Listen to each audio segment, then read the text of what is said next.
لله نحمده ونستعينه ونستغفره ونؤمن به ونتوكل عليه ونعوذ بالله من شرور أنفسنا ومن سيئات أعمالنا من يهده الله فلا مضل له ومن يضلله فلا هادي له ونشهد أن لا إله إلا الله وحده لا شريك له ونشهد أن سيدنا ومولانا محمدا عبده ورسوله صلى الله عليه وسلم أما بعد فأعوذ بالله من الشيطان الرجيم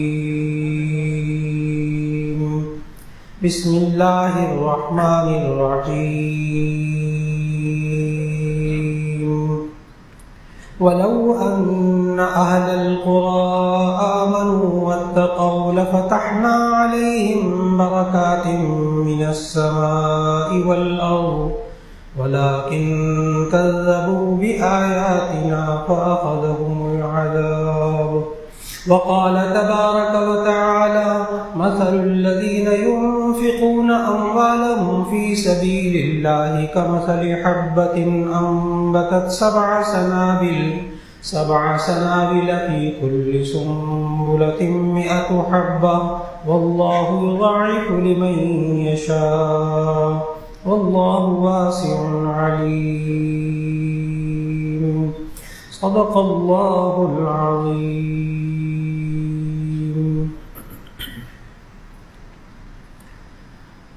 اللہ رب العزت نے انسان کو بے شمار نعمتیں عطا فرمائی ہیں. یہ انسان جو یہ سمجھتا ہو کہ میرے پاس کچھ بھی نہیں ہے، مجھے تو اللہ نے نہیں دیا، ایسا انسان بھی اگر ان نعمتوں کو شمار کرنے لگے جو اس کو اللہ نے بغیر مانگے دی ہوئی ہیں اس وقت بھی، تو ان نعمتوں کو یہ زندگی گزر جائے گی، شمار نہیں کر سکے. یہ اللہ نے خود قرآن مجید میں فرمایا ان تعدوا نعمت اللہ لا تحصوها. اگر تم اللہ کی نعمتوں کو شمار کرنے لگو گے تو شمار نہیں کر سکو. پھر یہ نعمتیں انسان کے پاس ہوں، یہ انسان ان نعمتوں کو اللہ کے حکم کے مطابق استعمال کرے تو انہی نعمتوں میں برکت ہوتی ہے، خیر ہوتی ہے، سکون ہوتا ہے. وہی نعمتیں ہوتی ہیں لیکن بندہ ان کو اللہ کے حکم کے خلاف استعمال کرتا ہے، انہی میں سے برکت اٹھ جاتی ہے، خیر اٹھ جاتی ہے، سکون نہیں رہتا. آج کی ملاقات میں صرف یہ عرض کرنا مقصود ہے کہ آج ہر انسان اس بارے میں پریشان ہے کہ میری زندگی میں برکت نہیں ہے، میرے وقت میں برکت نہیں ہے، میرے مال میں برکت نہیں ہے، میرے رزق میں برکت نہیں ہے، میرے کاروبار میں برکت نہیں ہے. میں کماتا ہوں، بہت کماتا ہوں، لیکن اس کمائی میں برکت نہیں ہے. یہ انسان کی ان نعمتوں میں برکت آتی کیسے ہے اور یہ برکت ختم کیسے ہوتی ہے؟ آج کی نشست کا بس یہی موضوع ہے.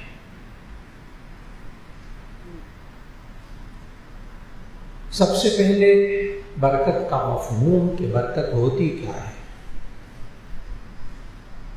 برکت کا لغوی معنی، لفظی مطلب ہوتا ہے کسی چیز کا بڑھنا، وہ ظاہری طور پر ہو یا باطنی طور پر ہو، اس میں خیر آ جائے، اس میں سکون آ جائے، وہی سب کو کافی ہو جائے تو ہم اس کو برکت کہتے ہیں. جس طرح نعمتیں دینے والی اللہ کی ذات ہے، برکت دینے والی بھی ان نعمتوں میں اللہ ہی کی ذات ہے.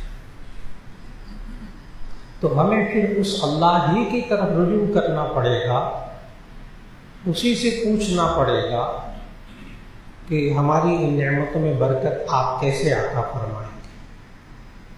اور ہماری نعمتوں میں سے اے اللہ برکت اٹھاتے کیسے؟ بعض لوگ جب سنتے ہیں کہ بسم اللہ پڑھ کے کھانا کھایا جائے تو کھانے میں برکت ہو جاتی ہے،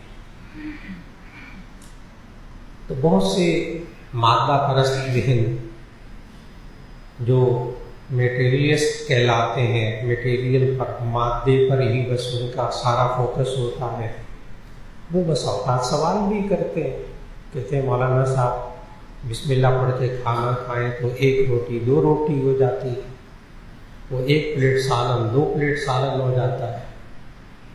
گویا کہ ان کا لہجہ تضحیک آمیز ہوتا ہے، مذاق اڑانے والا ہوتا ہے، اور وہ برکت کا مذاق اڑا رہے ہوتے ہیں، اللہ کے احکام کا مذاق اڑا رہے ہوتے ہیں، سوال نہیں کر رہے ہوتے۔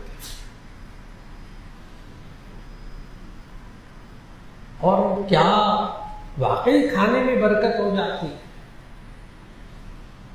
تو نبی صلی اللہ علیہ وسلم کے سامنے ایسا ہو گیا، نبی صلی اللہ علیہ وسلم موجود تھے، صحابہ موجود تھے، جامع ترمذی کی حدیث ہے،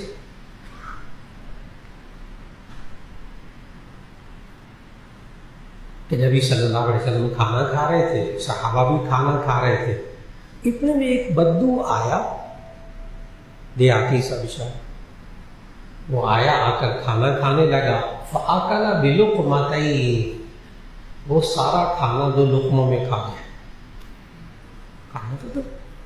کھانا ختم۔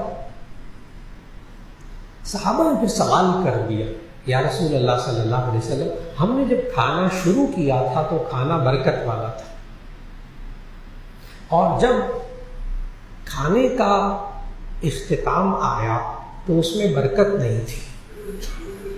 اب نبی صلی اللہ علیہ وسلم کا جملہ سننے والا ہے، جواب سننے والا ہے۔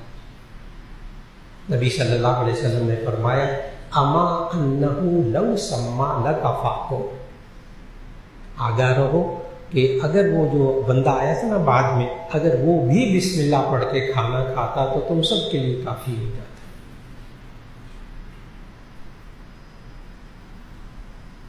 ہے وہی کھانا، 1 پلیٹ سے 2 پلیٹیں نہیں ہوئی،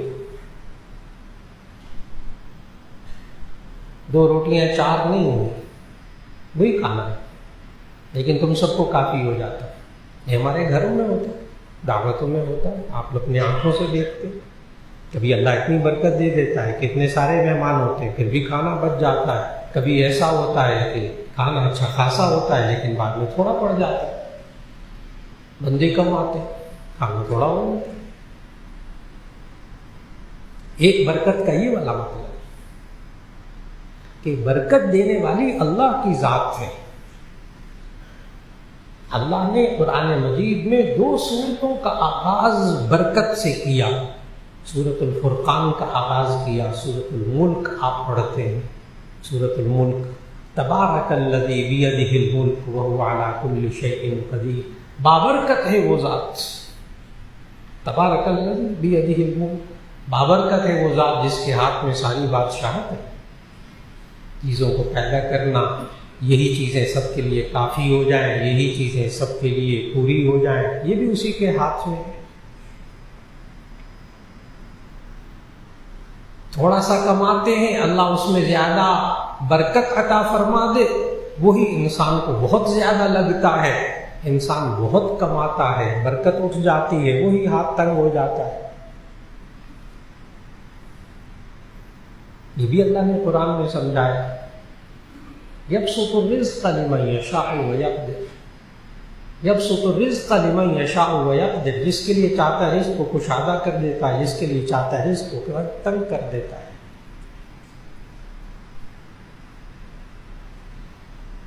اور پھر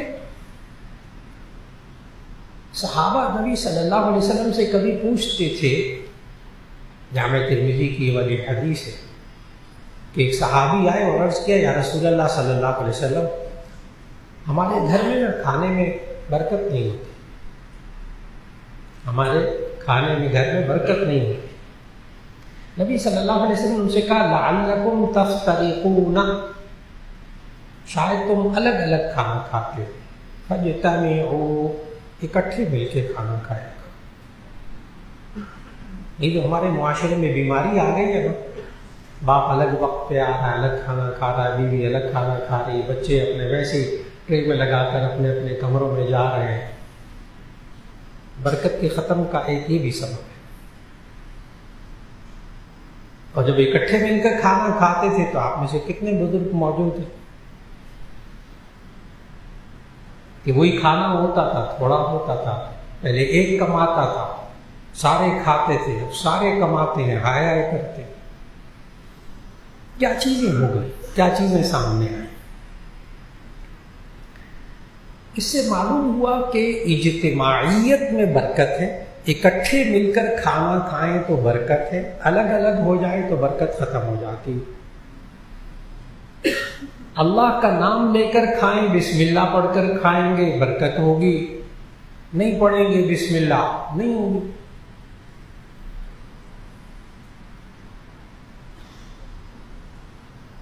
اگر ہم اللہ کا نام نہ لیں تو کیا ہوگا؟ مشکلات ہیں، رزق کی تنگی ایک مشکل ہے. اگر ان مشکلات میں اللہ کا نام نہ لیں تو کیا ہوگا؟ اور اگر ہم گناہوں سے بچ جائیں، اللہ کو یاد کریں تو کیا ہوگا؟ قرآن مجید یونس علیہ السلام مچھلی کے پیٹ میں چلے گئے. اب میں اس بات کا جواب دے رہا ہوں، بسم اللہ نہیں پڑھیں گے تو کیا ہوگا؟ اللہ کا نام نہیں لیں گے تو کیا ہوگا؟ یونس علیہ السلام مچھلی کے پیٹ میں چلے گئے، اندھیروں میں چلے گئے. وہاں جا کر اللہ نے کلمات سکھائے. آپ کو کلمات سب کو آتے ہیں، لا الہ الا انت سبحانک انی کنت من الظالمین. یہ بات آپ سب حضرات کو معلوم ہے. یونس علیہ السلام نے مچھلی کے پیٹ میں یہ کلمات پڑھے تھے. فنجیناہ من الغم وکذالک ننجی المؤمنین. اسی آیت کے فوراً بعد اللہ نے کہا فنجیناہ من الغم، ہم نے ان کو غم سے نجات دے دی، ان مشکلات سے نکلنے سے نجات دے دی. اللہ نے آگے پتہ کیا کہا؟ وَكَذَلِكَ نُنْجِي الْمُؤْمِنِينَ. اسی طرح ہم ایمان والوں کو بھی نجات دیتے رہیں گے اگر وہ یہ پڑھتے رہیں. تو معلوم ہوا رزق کی تنگی آ جائے تو لا الہ الا انت سبحانک انی کنت من الظالمین. پریشانیاں آ جائیں، مصیبتیں آ جائیں، بے برکتی محسوس ہو، اللہ کی طرف رجوع کرو. اور اگر ہم نہ پڑھیں بسم اللہ، اللہ کا نام نہ لیں تو یہ ایک سوال ہے. تو اس کا جواب بھی اللہ نے دیا ہے. اب میں ڈرتے ڈرتے وہ آیتیں پڑھوں گا، سنبھل کر وہ آیتیں پڑھوں گا. یونس علیہ السلام کے بارے میں کہ اللہ نے یونس علیہ السلام کے بارے میں کہا اگر وہ مچھلی کے پیٹ میں یہ دعائیہ کلمات نہ پڑھتے، یہ تسبیح نہ پڑھتے تو کیا ہوتا؟ لولا ان کان من المسبحین للبث فی بطنہ الی یوم یبعثون. اگر وہ مچھلی کے پیٹ میں یونس یہ کلمات نہ پڑھتا، لولا ان کان من المسبحین، اگر وہ یہ تسبیح کرنے والا نہ ہوتا، للبث فی بطنہ الی یوم یبعثون، تو قیامت تک مچھلی کے پیٹ پہ رہتا. یونس علیہ السلام کی بات ہو رہی ہے، عام بندے کے بات نہیں ہو رہی، اور بات بھی اللہ کر رہا ہے. اگر وہ نہ پڑھتا للبث فی بطنہ الی یوم یبعثون، تو مچھلی کے پیٹ میں رہتا قیامت تک.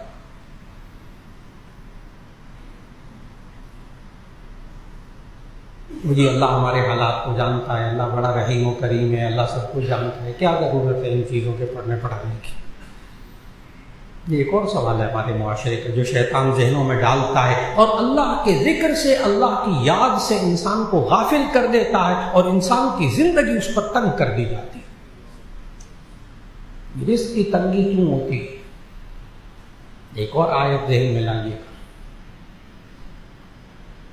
من اعرض عن ذکری فإن له معیشة ضنکا. اللہ کہہ رہا ہے من اعرض عن ذکری، جو شخص منہ پھیرتا ہے میری یاد سے. من اعرض عن ذکری، جو میرے ذکر سے، میری یاد سے منہ پھیرتا ہے. اللہ کو یاد ہی نہیں کرتا. اللہ نے کوئی حکم بھی دیا تھا نماز پڑھنے کا, روزہ رکھنے کا, زکوٰۃ دینے کا, ماں باپ کا خیال کرنے کا, کوئی اللہ نے حکم بھی دیا ہے کہ دور دور اس کے ذہنوں میں کچھ نہیں ہوتا. صبح سے شام تک کاروبار ہوتا ہے, پیسہ ہوتا ہے, کہاں سے کمانا ہے, کیسے آنا ہے, کس کا دینا, کس کا, بس یہی ہوتا ہے. اللہ بیچ میں ہے ہی نہیں, نماز کا وقت ہی نہیں اس بیچارے کے پاس, مصروف ہو جائے. قرآن پڑھنے کا بھی وقت نہیں. من اعرض عن ذکری, جو میرے ذکر سے منہ پھیرتا ہے, فإن له معیشة ضنکا, تو اس کی زندگی کو میں تنگ کر دیتا ہوں. معیشت, روزگار, زندگی کا نظام, ضنکا, اس کو تنگ کر دیتا ہوں. معلوم ہوا انسان کو ہر حالت میں اللہ کو یاد رکھنا چاہیے. جب نعمتیں دے تو شکر کرنا چاہیے, نعمتیں نہ دے روک لے, صبر کرنا چاہیے. اور اس میں بھی صبر کیسے کرنا چاہیے؟ بس چپ کر کے بیٹھ جانا چاہیے؟ نہیں, چپ کر کے نہیں بیٹھنا چاہیے, کچھ کہنا چاہیے. وہ بھی اللہ نے سکھایا ہے, وہ بھی اللہ نے سکھایا. مالی نقصان ہو گیا, جانی نقصان ہو گیا, پھلوں میں نقصان ہو گیا, کوئی خوف ہے ختم نہ ہو جائے مال, پتہ نہیں چلا نہ جائے, کوئی ڈر ہے, کوشش کی تھی نتیجہ نہیں ملا, اللہ نے اس کا حل بتایا. اس وقت میں چپ کر کے نہ بیٹھے. اس کے بعد لوگ سمجھتے ہیں نا صبر کمانا چپ کر کے بیٹھنا, یہ چپ کر کے بیٹھنے کا تو اللہ نے حکم نہیں دیا قرآن میں. آیت پڑھنے لگا, وَلَنَبْلُوَنَّكُمْ بِشَيْءٍ مِّنَ الْخَوْفِ وَالْجُوعِ وَنَقْصٍ مِّنَ الْأَمْوَالِ وَالْأَنفُسِ وَالثَّمَرَاتِ وَبَشِّرِ الصَّابِرِينَ الَّذِينَ إِذَا أَصَابَتْهُمْ مُصِيبَةٌ قَالُوا إِنَّا لِلَّهِ وَإِنَّا إِلَيْهِ رَاجِعُونَ أُولَٰئِكَ عَلَيْهِمْ صَلَوَاتٌ مِّن رَّبِّهِمْ وَرَحْمَةٌ وَأُولَٰئِكَ هُمُ الْمُهْتَدُونَ. پورا نظام اللہ نے سمجھایا کہ اگر زندگی میں اتار چڑھاؤ آ جائے, کچھ پریشانی آ جائے, تو اس وقت کیا کرنا چاہیے؟ چپ کر کے ہاتھ میں ہاتھ دھر کر ڈپریشن میں مبتلا ہو کے نہیں بیٹھنا چاہیے. ہاتھ پاؤں چھوڑ دیے نہ. اللہ نے کہا وَلَنَبْلُوَنَّكُمْ بِشَيْءٍ مِّنَ, میں نے بتایا اگر بے برکتی کے حالات آ جائیں, تنگی کے حالات آ جائیں, تو کیا کرنا چاہیے؟ ڈپریشن میں نہیں جانا چاہیے. اچھا, اس لیے کہ ڈپریشن مایوسی کا نام ہے. اور اللہ نے قرآن میں کہا ہے لا تقنطوا من رحمت اللہ, اللہ کی رحمت سے مایوس مت ہو, اٹھ کھڑے ہو, اٹھو سے بستر سے, گھر سے نکلو تو صحیح, کیا کمرے میں اپنے آپ کو بند کیا, اب کیا ہوگا, فلاں ہوگا, میرا کچھ نہیں ہوگا, ایسی کام. باہر نکلو, ہاتھ پاؤں چلاؤ, کام کرو. جی میں ان نوجوانوں کو کہہ رہا ہوں جو ڈگریاں لے کر بیٹھے ہیں, ان کو ملازمت نہیں مل رہی, بے روزگار ہیں, تو وہ کہتے ہیں کچھ ہے ہی نہیں, ہماری زندگی کچھ نہیں. ہاتھ پاؤں سلامت ہے, ہمت ہے, جوان ہے, لیکن کام نہیں کرنا, محنت نہیں کرنی. اللہ نے کیا سمجھایا؟ وَلَنَبْلُوَنَّكُمْ بِشَيْءٍ مِّنَ الْخَوْفِ وَالْجُوعِ, ہم تمہیں ضرور بھی ضرور آزمائیں گے, کچھ خوف کے ساتھ, کچھ بھوک کے ساتھ. بھوک, کھانا نہیں ملتا نا, جو بھوک سے ہم تمہیں آزمائیں گے. کوئی چیزوں میں نعمتوں میں بے برکتی ہو گئی, کھانے کو نہیں والا نا. ہم تمہیں ضرور آزمائیں گے, کچھ خوف کے ساتھ, کوئی بھوک کے ساتھ. وَنَقْصٍ مِّنَ الْأَمْوَالِ, مالی نقصان پہنچا کر. اللہ کہتا ہم تمہیں ضرور آزمائیں گے, نقصان پہنچانے والا اللہ. اچھا, اللہ کہہ رہے ہم تمہیں ضرور آزمائیں گے. وَنَقْصٍ مِّنَ الْأَمْوَالِ, مالی نقصان پہنچا کر ہم تمہیں آزمائیں گے. وَالثَّمَرَاتِ, پھلوں میں, یعنی تمہاری کوششوں کے نتیجوں میں نقصان پہنچا کر ہم تمہیں آزمائیں گے. تم کوشش کرو گے کام کے لیے, محنت کرو گے, نہیں ملے گی, وہ پھر بھی ڈپریشن میں نہیں جانا, مایوس میں نہیں جانا. کیوں؟ آگے کیا کہنا ہے, چپ کر کے نہیں بیٹھنا, یوں کہنا ہے وَبَشِّرِ الصَّابِرِينَ, صبر کرنے والوں کو خوشخبری دے دے. الَّذِينَ إِذَا أَصَابَتْهُمْ مُصِيبَةٌ قَالُوا إِنَّا لِلَّهِ وَإِنَّا إِلَيْهِ رَاجِعُونَ. ہم بے شک اللہ کے لیے اور اللہ کی طرف لوٹ کر جانا ہے.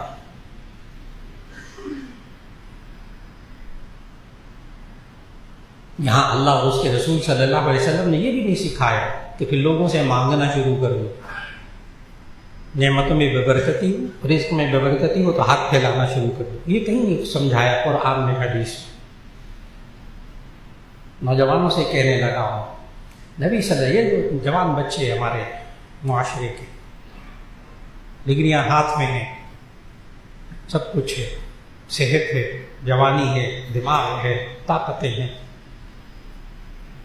وہ آگے میں ایک صحابی نبی صلی اللہ علیہ وسلم کی خدمت میں جوان کہ لے رسول اللہ مجھے کچھ زکوٰۃ صدقات دے دیں، کچھ کھانے کو نہیں۔ نبی صلی اللہ علیہ وسلم پوچھا گھر میں ہے کچھ؟ انہیں کہا دیا یا رسول اللہ ایک کمبل ہے اور ایک پیالہ ہے، ایک کمبل ہے اور ایک پیالہ، بس۔ نبی صلی اللہ علیہ وسلم نے فرمایا لے آؤ، وہی لے آؤ، وہ لے آئے۔ نبی صلی اللہ علیہ وسلم صحابہ بیٹھے ہوئے تو ان کے درمیان اس کمبل اور پیالے کی بولی لگوائی، بولی، اس کے پیسے کون کتنے دے گا؟ بہت بڑی بولی لگی، 2 درہم کی، 1 درہم کا کمبل، 1 درہم کا پیالہ۔ نبی صلی اللہ علیہ وسلم نے صحابی سے کہا یہ 1 درہم کا تو تم کھانا کھاؤ جا کے، 1 درہم کا کھانا کھاؤ جا کے، اور یہ 1 درہم کا تم وہ کلہاڑا نا، لکڑی اور کلہاڑا لے آؤ ذرا، وہ لوہے کا حصہ اور لکڑی بھی ایک لے آؤ۔ نبی صلی اللہ علیہ وسلم نے اس کلہاڑے میں لکڑی کو خود ٹھوکا، برکت سمجھتے ہیں؟ اس کلہاڑے کے اندر لکڑی کو خود لگایا ہے نبی صلی اللہ علیہ وسلم اپنے ہاتھ سے، اور لگانے کے بعد پھر ان کو بھی آ جاؤ لکڑیاں کاٹو اور کماؤ۔ چند ہفتوں کے بعد وہ صحابی آئے تو ان کی حالت تبدیل تھی ماشاءاللہ۔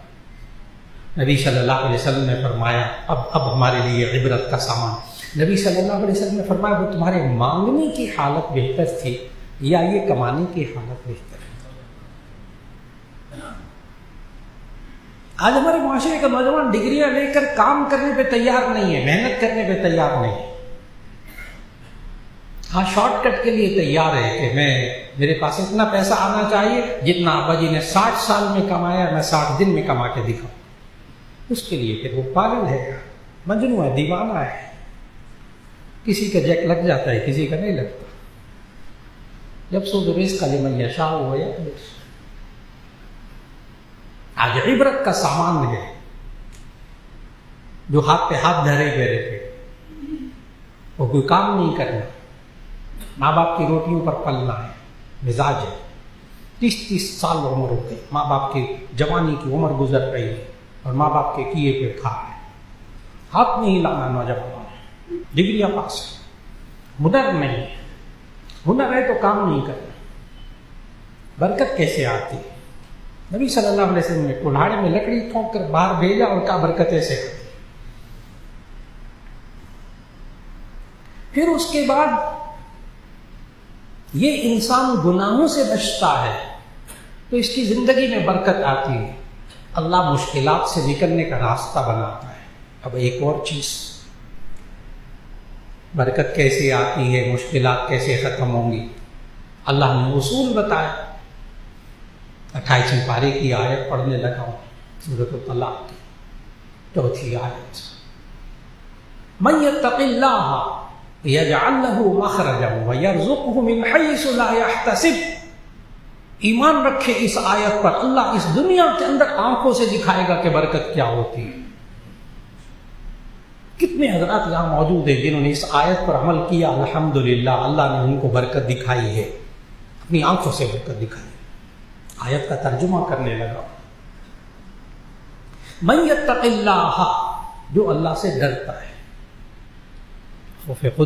خوف خدا اختیار کرتا ہے، جو اللہ سے ڈرتا ہے، جو اللہ سے ڈرتا ہے، خوف خدا اختیار کرتا ہے۔ اللہ سے ڈرنے کا کیا مطلب؟ 2 جملوں میں بیان کرنے لگا۔ تقویٰ کا مفہوم، من یتق اللہ، جو اللہ سے ڈرتا ہے وہ کیا کرتا ہے؟ 2 جملے صرف، بہت بات واضح ہو جائے گی انشاءاللہ۔ تقویٰ کہتے ہیں بچنا، ڈرنا۔ میں بتا رہا ہوں برکت کیسے آتی ہے، مشکلات سے انسان کیسے نکلے، اس تنگی سے کیسے نکلے، اللہ ان بند گلیوں کو کیسے کھولتا ہے، نکلنے کے راستے اللہ کیسے بناتا ہے۔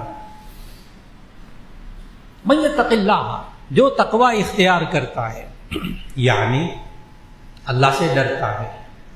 تقوی کا مطلب دو چیزیں، تقوی کا معنی ڈرنا، بچنا۔ جس چیز کا اللہ نے کرنے کا حکم دیا ہے اس کے نہ کرنے سے بچنا، اور جس چیز کا اللہ نے نہ کرنے کو کہا ہے اس کے کرنے سے بچنا، تقوی مکمل ہو گیا۔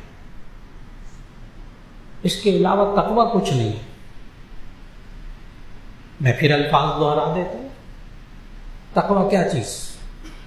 جس چیز کا اللہ نے حکم دیا کرو، نماز پڑھو، زکوٰۃ دو، ماں باپ کا خیال رکھو، بیوی بچوں کا خیال رکھو۔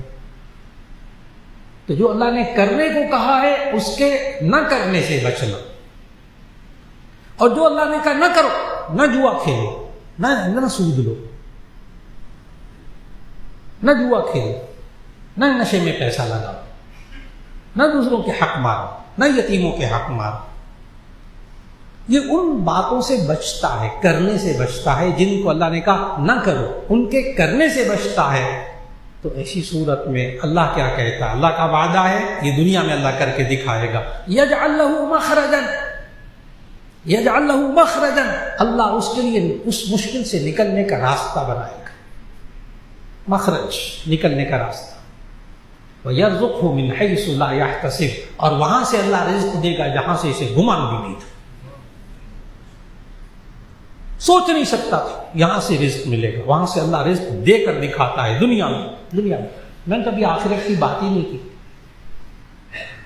میں تو ابھی دنیا ہی کی باتوں کو کہہ رہا ہوں۔ دنیا میں اللہ کر کے دکھائے گا۔ یہ انسان اللہ کی راہ میں خرچ کرتا ہے، کوئی نیک کام کرتا ہے، اللہ اس کو 10 گنا بڑھا کے دیتا ہے، 700 گنا بڑھا کے دیتا ہے۔ یہاں بعض لوگ کہتے ہیں مجھے، اچھا مولانا سارا اللہ کی راہ میں خرچ کر دیں، بیوی بچوں کو نہ کھلائیں، خود نہ استعمال کریں، ہاں اپنے ماں باپ کا کیا کریں گے، بیوی بچوں کا کیا کریں گے، اپنے بہن بھائیوں کا کیا کریں گے، ایک تو آپ مولانا صاحبان کہتے ہو اللہ کی راہ میں خرچ کرو۔ یہ بیچارہ اللہ کی راہ کو سمجھتا ہی نہیں، یہ بیچارہ سوال کرنے والا اللہ کی راہ کو سمجھتا ہی نہیں ہے۔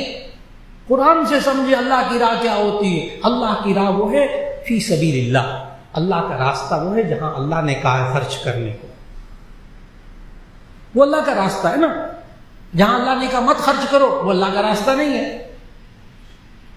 اللہ نے کیا کہا؟ الرجال قوامون علی النساء بما فضل اللہ بعضهم علی بعض وبما انفقوا من اموالہم۔ اللہ نے مردوں کو عورتوں پر فوقیت دی ہے، بما فضل اللہ بعضهم علی بعض، جو اللہ نے ان پر فضیلت دی ہے، وبما انفقوا من اموالہم، اور جو یہ اپنے بیوی بچوں پر خرچ کرتے ہیں اپنے مالوں میں سے۔ یہ مرد کی ذمہ داری ہے نا، اللہ کی طرف سے فرض ہے، بیوی بچوں کو کھانا کھلانا فرض ہے اللہ کی طرف سے۔ تو جب یہ بیوی بچوں کو کھلائے گا یہ فی سبیل اللہ نہیں ہوگا، بڑا غلط سوچ ہے۔ فی سبیل اللہ، اللہ کے راستے میں سدا صدقہ کر دو، یہ کہاں کون سی آیت میں لکھا، کون سی حدیث میں لکھا؟ نبی صلی اللہ علیہ وسلم صدقہ کرنے کی تلقین کرتے تھے۔ ایک صحابی آ گئے ایک سونے کی ڈلی لے کر، ایک سونے کی ڈلی لے کر، نبی صلی اللہ علیہ وسلم کو اندازہ ہو گیا یہ کل مال ان کا یہی ہے، یا رسول اللہ کے راستے میں صدقہ کریں۔ نبی صلی اللہ علیہ وسلم نے تھوڑے سے الفاظ بدل کر سخت الفاظ فرمائے بعض لوگ اپنا سارا مال صدقہ کرنے آ جاتے ہیں، بعد میں لوگوں سے مانگتے پھرتے، واپس کر دیے اس کو۔ ہاں وہ الگ بات ہے کہ حضرت ابوبکر صدیق رضی اللہ تعالیٰ عنہ جن کا ایمانی قوت تھی وہ کہتے تھے میں اپنا سارا مال لے آیا ہوں۔ حضرت ابوبکر نے کہا میں سارا مال لے آیا ہوں، حضرت عمر نے کہا میں آدھا مال لے آیا ہوں، حضرت عثمان غنی نے کہا میں چوتھائی مال لے آیا ہوں۔ وہاں سارا مال قبول کر لیا کیونکہ وہاں ایمانی قوت تھی۔ اور جب ایمانی قوت ہو کہ اللہ دنیا میں دیتا ہے آخرت میں تو دیتا ہی ہے۔ جب انسان کا ایمان بن جائے، آپ حضرات میں سے بہت سے لوگوں کو دکھ ہوتا ہوگا بعض لوگوں کو دیکھ کر.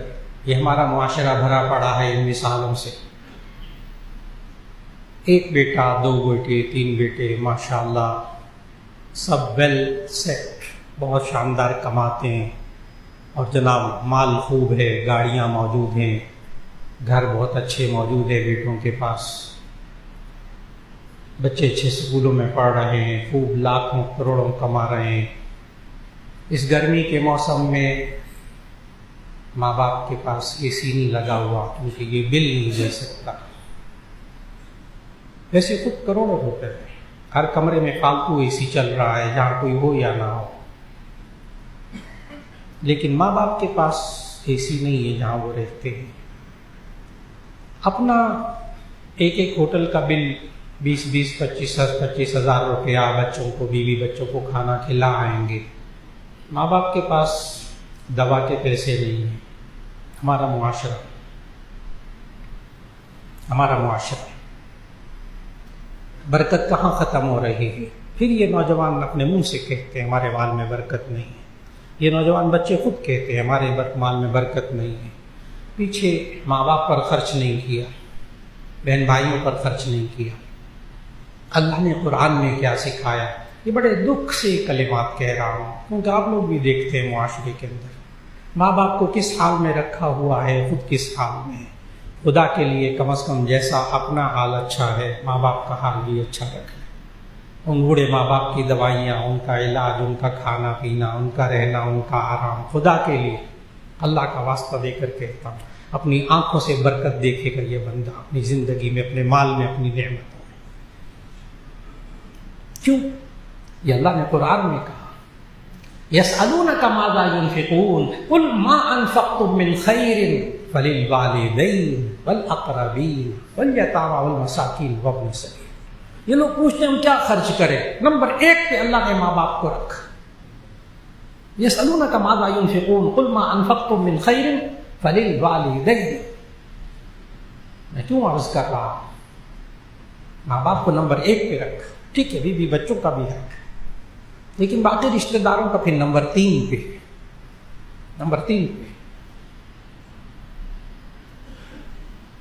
اور جب انسان کا ایمان بن جاتا ہے کہ میں یہاں خرچ کروں گا اللہ دنیا میں میرے مال میں برکت دے گا. کیا یہ برکت فزیکلی ہوتی ہے؟ یعنی وہی 1 روٹیاں 2 روٹیاں ہو جاتی ہیں. ایک تو میں نے برکت کا وہ مفہوم بتایا کہ اللہ اس میں خیر دے دیتا ہے. لیکن اولیاء اللہ کے ذہن میں کتنا بڑا ایمانی قوت کا ذخیرہ ہوتا ہے، اس کی ایک مثال حضرت رابعہ بصریہ کا واقعہ بھی سنانا چاہتا ہوں.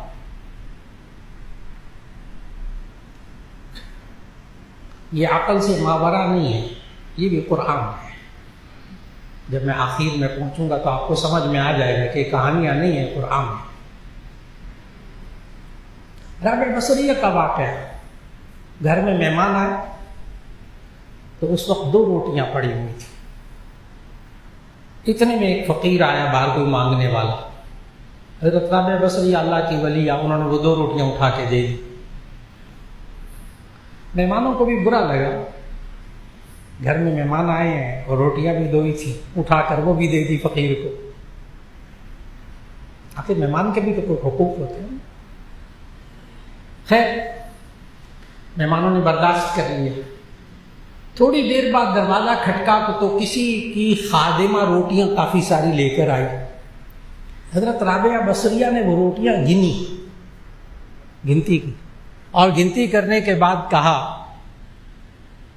آج اسپیکر میں برکت نہیں ہو رہی. اچھا تو رابعہ بصریہ نے روٹیاں گنی اور گن کر اس خادمہ کو دروازے سے واپس کر دیا کہ یہ میرے لیے نہیں ہے. پھر تھوڑی دیر بعد وہ چلی گئی اپنی مالکن کے پاس اور پوری بات بتائی کہ میں روٹیاں لے کر گئی تھی اور آگے سے اس نے گننا شروع کر دیا اور کہا نہیں میرے لیے. اس مالکہ نے کہا اچھا تھوڑی سی اور رکھ دی. پھر آئی دوسری مرتبہ پھر گنی روٹیاں. رابعہ بصریہ نے کہا نہیں میرے لیے نہیں. پھر چلی اس نے مالکن نے اور روٹیاں رکھ دی. جب وہ تیسری مرتبہ ہو گیا وہ آئی، اس نے پھر روٹیاں گنی، وہ اتنی ڈھیر روٹیوں کا، کہنے لگے اب یہ میرے لیے آئی۔ اب وہ مہمانوں سے نہ صبر نہیں ہو سکا، انہوں نے کہا یا تو اتنا تقویٰ کہ وہ 2 روٹیاں مہمانوں کے ہوتے ہوئے بھی صدقہ کر دی، اور یا اتنی لالچ کہ اتنی روٹیاں آئیں پھر بھی گن گن کر واپس کر دی، اور اب ڈھیر آ گیا تو کہتے میرے لیے آئی۔ مہمانوں سے برداشت نہیں ہوا، انہوں نے سوال اٹھایا یہ کیا ہے؟ رابعہ بصریہ نے کہا یہ میرے اور میرے اللہ کا معاملہ ہے، اور میرے عزیزان محترم یہ کوئی خفیہ معاملہ نہیں تھا، یہ قرآنی معاملہ تھا۔ آیت پڑھنے لگا، انہوں نے حضرت رابعہ بصریہ نے یہی والی آیت پڑھی ان مہمانوں کے سامنے، کہا کہ میرے اللہ نے یوں کہا ہے من جاء بالحسنۃ فلہ عشر امثالها، جو بندہ نیک کام کرتا ہے میں اس کو 10 نیکیوں کے برابر ثواب دیتا ہوں۔ من جاء بالحسنۃ فلہ عشر امثالها، جو بندہ ایک نیک کام کرتا ہے میں اس کو 10 نیک کاموں کے برابر ثواب دیتا ہوں۔ میں نے 2 روٹیاں صدقہ کی تھی، مجھے 20 روٹیاں آنی چاہیے تھی۔ دنیا، ابھی آخرت کی باتیں نہیں ہو رہی، دنیا جب ایمان ہوتا۔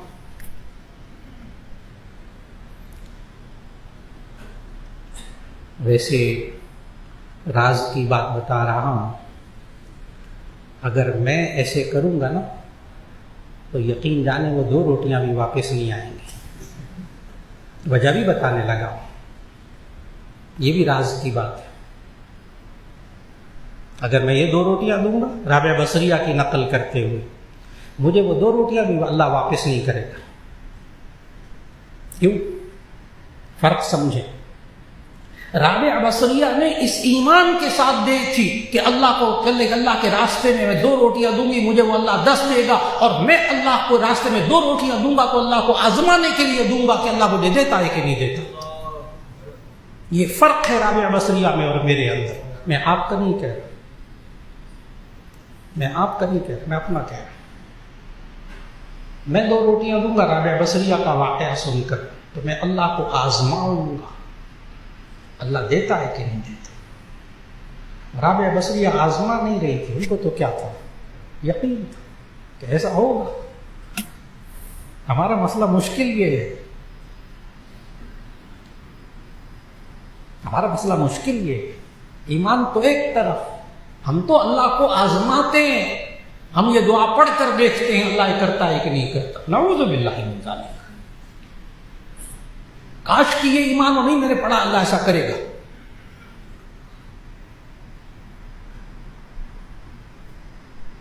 اور پھر یہ برکت آتی کیسے ہے؟ گناہوں سے بچنے کی وجہ سے۔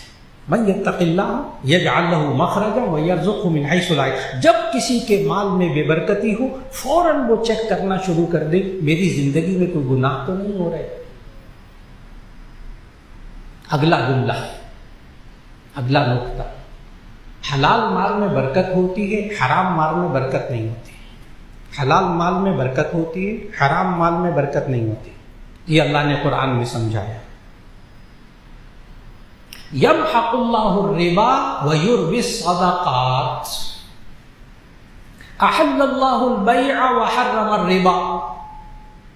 اللہ نے بیع کو حلال قرار دے دیا، سود کو حرام قرار دے دیا۔ اللہ سود کو مٹاتا ہے، صدقات کو بڑھاتا ہے۔ حلال مال میں اللہ برکت دیتا ہے۔ میں نے پھر کہا کہ مال کا خالق اللہ، مال کا حقیقی مالک اللہ، اور برکت کا مالک بھی اللہ۔ تو ہمیں یہ سمجھنا ہوگا کہ گناہوں کی زندگی کو ختم کر دیں، انشاءاللہ اللہ برکت عطا فرما دے گا۔ وہ 2 روٹیاں 20 نہ ہوئی نا تو وہ 2 روٹیاں بھی کافی اللہ کر دے گا۔ بات کو سمجھنا ہے، اگر 2 کی 20 نہ ملی نا تب بھی اللہ ان 2 روٹیوں میں اتنی برکت دے دے گا کہ وہ بھی کیا ہوگا، پوری پڑ جائے گی۔ اور جب انسان دوسرے کا حق مارتا ہے تو اللہ اس مال میں برکت نہیں دیتا، اس مال کو اس شخص کے لیے جہنم کی آگ بنا دیتا ہے دنیا میں آخرت کی بھی باتیں نہیں کر رہا، دنیا اس مال کو اللہ جہنم کی آگ بنا دیتا ہے۔ یہ ہے وہ زیادہ مال کما کما کے تھک گئے، کہتے ہیں مولانا سکون نہیں ہے۔ سوچ رہا ہوگا کس کس کا حق مارا، ناجائز تو نہیں کمایا، سود تو نہیں کھایا، بھلا تو نہیں کیا، اللہ کی نافرمانیاں تو نہیں ہو رہی۔ آیت پڑھنے لگا ہوں کہ حرام مال کو اللہ دنیا میں آگ بنا دیتا ہے، دنیا میں۔ آیت پڑھنے لگا ہوں الذین یأکلون اموال الیتامی ظلما انما یأکلون فی بطونہم نارا۔ الذین یأکلون اموال الیتامی ظلما، جو یتیموں کا مال ناحق کھاتے ہیں، انما یأکلون فی بطونہم نارا، وہ اپنے مالوں اپنے پیٹوں کے اندر جہنم کی آگ بھرتے ہیں۔ مجھے خود تھوڑی سی بات، آسان سی بات، آسان سا سوال پوچھنے لگا ہوں۔ ہر شخص اپنے سے سوال کرے کہ اگر حرام مال، ابھی اللہ نے اس آیت میں سمجھایا کہ میں حرام مال جو ہوتا ہے اس کو تمہارے لیے دنیا میں آگ بنے، آخرت کا ذکر نہیں ہو رہا ہے۔ الذین یأکلون اموال الیتامی ظلما انما یأکلون فی بطونہم نارا، جو یتیموں کا مال ناحق کھاتے ہیں وہ اپنے پیٹوں میں جہنم کی آگ بھرتے ہیں۔ وہ آگے اب ایک چھوٹا سا آسان سا سوال ہے، بیٹھ کر سوچے بندہ کہ اللہ جس حرام مال کو آگ کہہ رہا ہے، یہ جب ہم اپنے بیوی بچوں کے پیٹوں میں ڈالیں گے آگ، تو کیا بیوی سے سکون ملے گا، بچوں سے سکون ملے گا، یا تپش پہنچے گی جہنم کی؟ یہ مال کما کما کر، حرام کا مال کما کما کر، دوسروں کا حق چھین چھین کر ہم جب جمع کر لیں گے تو اللہ اس میں برکت تو بڑی دور کی بات ہے۔ وہ جن بچوں کو، جن بیوی کو ہم اس کے پیٹوں میں یہ مال ڈالیں گے، وہ جہنم، اللہ کہہ رہا ہے قرآن میں، وہ جہنم کی آگ بھر رہے ہو، دیکھو پھر وہاں سے تمہیں بچوں سے بھی تپش ملے گی، جہنم کے آگ کی تپش ملے گی دنیا میں۔ کیوں برکت نہیں ہوتی؟ زیادہ مال کمانے کے بعد ہمارے ہاں سکون کیوں نہیں ہوتا؟ اور اگر انسان اچھے کام کرنے لگ جائے، اپنے آپ کو اعمال صالحہ میں رکھے، تو اللہ تعالیٰ آسمان سے برکتوں کے دروازے کھول دیتا ہے۔ آیت پڑھنے لگا،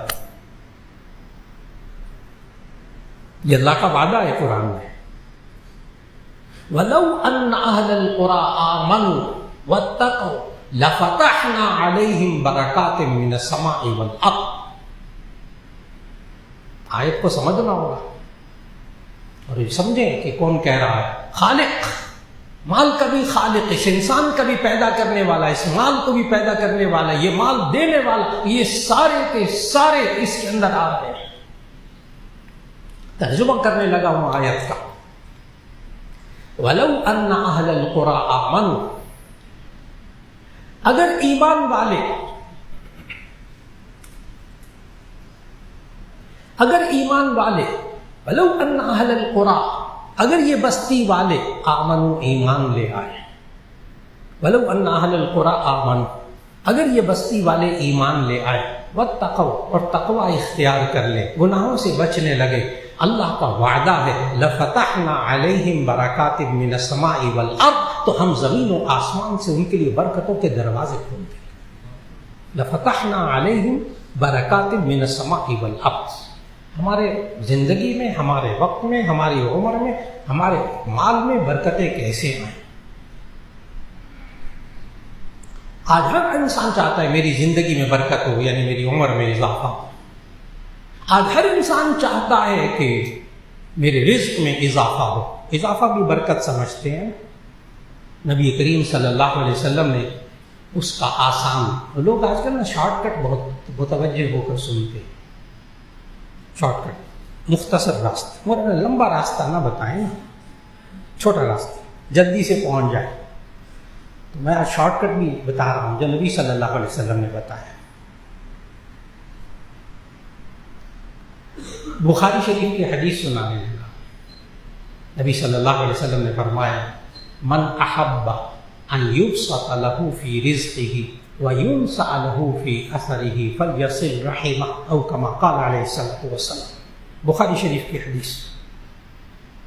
من احب ان یبسط له فی رزقه، جو چاہتا ہے کہ اس کے رزق میں اضافہ ہو، وینسع له فی اثره، اور اس کی عمر میں اضافہ ہو، فلیصل رحمه، اسے چاہیے صلہ رحمی کرے، رشتوں کو جوڑ کر رکھے، ماں باپ کے ساتھ، بہن بھائیوں کے ساتھ، عزیز و اقربا کے ساتھ صلہ رحمی کرے، ان کے حقوق ادا کرے، ان کا خیال کرے. اس سے اس کے رزق میں اضافہ ہوگا، اس کی عمر میں اضافہ ہوگا. یہاں بہت سے لوگوں کے ذہن میں سوال آ گیا ہوگا کہ مولانا رزق تو لکھ دیا جاتا ہے، رزق تو طے کر دیا جاتا ہے، ماں کے پیٹ کے اندر تقدیر میں وہ پہلے سے لکھا ہوتا ہے، عمر لکھ دی جاتی ہے، پھر اضافہ کیسے ہوگا؟ تو بعض محدثین نے تو یہ لکھا کہ اس سے مراد برکت ہے، اس سے مراد برکت، خیر و برکت ہے، یہ بھی برکت حاصل کرنے کا ذریعہ صلہ رحمی. لیکن امام نووی رحمہ اللہ شارح مسلم تو کھل کر لکھتے، وہ کہتے ہیں نہیں، عمر میں اضافہ ہوتا ہے، رزق میں اضافہ ہوتا ہے، اس صلہ رحمی کرنے سے عمر میں اضافہ ہوتا ہے، رزق میں اضافہ ہوتا ہے، واقعی اضافہ ہوتا ہے. اب سوال وہی ہے نا کہ جی وہ تقدیر میں تو یہ لکھا تھا کہ رزق عمر تو لکھی جا چکی، اضافہ کہاں سے ہوگا؟ اس کا جواب دیا امام نووی رحمہ اللہ نے وہاں شاہ محدث نے.